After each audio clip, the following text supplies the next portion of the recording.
नरेंद्र मोदी की सरकार ने इस बात का ऐलान तो कर दिया कि अब सेना में अग्निपथ स्कीम के द्वारा अग्निवीर शामिल होंगे, लेकिन नरेंद्र मोदी जी ने यह नहीं सोचा था कि इसका बुरा असर पूरे देश भर में पड़ेगा। ये तस्वीरें जो आप अपने स्क्रीन पर देख रहे हैं, ये बिहार के छपरा जिले की है और छपरा जिले के ये लड़के नरेंद्र मोदी हाय हाय, मोदी सरकार हाय हाय और लगातार सरकार के खिलाफ चिल्ला रहे हैं और कह रहे हैं कि जो नया टीओडी निकला है हम उसका विरोध करते हैं। नरेंद्र मोदी के मंत्री राजनाथ सिंह जब प्रेस कॉन्फ्रेंस कर रहे थे तो उनको लग रहा था कि उन्होंने ऐसा स्कीम लाया है जिसको सुनकर बच्चे पागल हो जाएंगे, लेकिन हुआ इसका विपरीत। एक तरफ नेता प्रतिपक्ष तेजस्वी यादव अग्निपथ स्कीम का विरोध कर रहे हैं तो दूसरी तरफ बिहार के सारे छात्र इस बात का रट लगाए हुए हैं कि इस स्कीम को वापस लीजिए, पहले वाले तरीके से बहाली करिए, वरना बिहार को हम लोग यूं ही जलाते रहेंगे। आप सोचिए, जो सरकार इस बात की दुहाई दे रही है कि हम तो बच्चों के हितैषी हैं, वो सरकार अगर बच्चों के बारे में सच में सोचती तो क्या उसको इस बात का ख्याल नहीं रहता कि हमको वो नियम कानून लाना है जो बच्चों को अच्छा लगेगा। आप इन तस्वीरों में देखिए और सोचिए कि ये बच्चे आखिर सड़कों को जाम क्यों किए हुए हैं। कल दिन भर लगातार बच्चे हल्ला कर रहे थे, बक्सर में ट्रेन को रोक दिया था और उसके बाद लगातार इस बात का विरोध हो रहा था कि अगर आप चाहते हैं कि बिहार का सेना सही रहे तो आप ये स्कीम वापस लीजिए। कई लोगों ने तो ये आरोप लगा दिया कि नरेंद्र मोदी की सरकार राष्ट्रीय सुरक्षा से कॉम्प्रोमाइज कर रही है अग्निपथ स्कीम लाकर, और नरेंद्र मोदी को इस बात से कोई मतलब नहीं है कि राष्ट्रीय सुरक्षा का क्या होगा, अपितु सरकार सिर्फ पैसा बचाने के बारे में सोच रही है। आप देखिए और सुनिए कि ये बच्चे क्या कह रहे हैं। मोदी सरकार वो जो एग्जाम आर्मी वाला एग्जाम है, एग्जाम ले, पहले वाला जो परमानेंट था परमानेंट कीजिए, नहीं तो वापस लीजिए टीओडी। टीओडी अगर लगाना है तो पहले उम्र का छूट दीजिए, एग्जाम लीजिए पहले। सुन लिया होगा आपने, समझ भी लिया होगा आपने, और इसके बाद ये सोचिए कि अगर नरेंद्र मोदी की सरकार को इस बात से मतलब होता कि बिहार और भारत के बच्चे सेना में सच में सेवा दें तो कम से कम ठेका पर तो नौकरी नहीं मिलती। कल बिहार के नेता प्रतिपक्ष तेजस्वी यादव ने यह लिखा था कि नरेंद्र मोदी की सरकार ऐसे ही आरक्षण को एक दिन खत्म कर देगी। कल तेजस्वी यादव ने यह लिखा था कि नरेंद्र मोदी की सरकार चाहती है कि आरक्षण को धीरे धीरे यूं ही खत्म कर दिया जाए और कोई सवाल भी नहीं पूछे।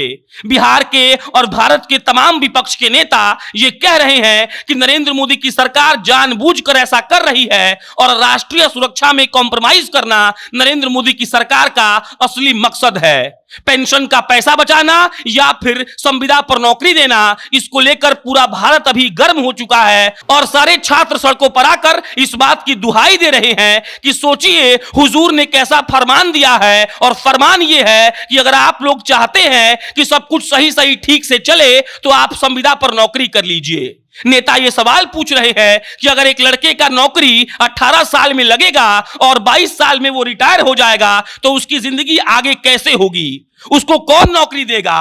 और रक्षा मंत्रालय क्या ये बता सकता है कि 22 साल के बाद उस आदमी का नौकरी कहां लगेगा?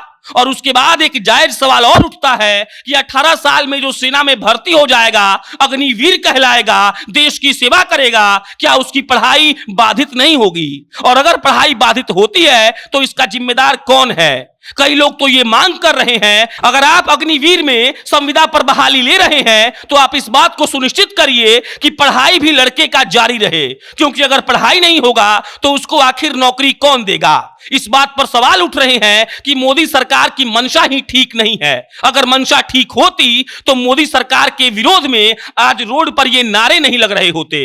अगर उनकी मंशा ठीक होती तो नरेंद्र मोदी हाय हाय बच्चे चिल्ला नहीं रहे होते। देखिए कि ये बच्चे क्या कह रहे हैं और इनकी असली मांगे क्या हैं। सेना का भी निजीकरण करना, क्या मोदी सरकार का फैसला सही है? हम सहमत नहीं है, सहमत हम लोग इससे नहीं है। हम लोग का पूरा चाहिए, पूरे नौयुवक सहमत नहीं है। पूरे नवयुवक का जिंदगी बर्बाद करके रख दिया है मोदी सरकार। अब तक तो आपको समझ में आ गया होगा कि ये बच्चे अग्निपथ स्कीम का विरोध कर रहे हैं और इनका विरोध भी जायज है। अगर ये लोग विरोध कर रहे हैं तो इनकी मांगे सिर्फ इतनी है कि सरकार संविदा पर नौकरी ना दे। अगर भारतीय रेलवे, भारतीय सेना ठेका पर नौकरी देने लगेगा तो ये बच्चे कहां जाएंगे, कौन देखेगा इनको और इनका गुनहगार कौन होगा? आप सोचिए कि नरेंद्र मोदी की सरकार आखिर बच्चों के साथ ऐसा क्यों कर रही है, और अगर कर रही है तो उनकी मंशा क्या है। बाकी पूरा बिहार जल रहा है, छात्र सड़कों पर है और उनकी मांगे सिर्फ इतनी है कि अगर आप हमको संविदा पर नौकरी देंगे तो हमको वो नौकरी नहीं चाहिए, आप ये टीओडी वापस लीजिए, ये टूर ऑफ ड्यूटी से हमको कोई मतलब नहीं है। और अगर आप चाहते हैं कि सेना सही से चले, आप चाहते हैं कि राष्ट्रीय सुरक्षा से कॉम्प्रोमाइज ना हो, तो आप पहले की तरह बहाली करिए। बाकी क्या होगा ये तो भविष्य के गर्भ में है, लेकिन जिस तरीके से बच्चे प्रदर्शन कर रहे हैं उससे आप ये समझ सकते हैं कि यहां पर कुछ गड़बड़ झाला होगा ही। पटना से जनता जंक्शन के लिए प्रशांत राय।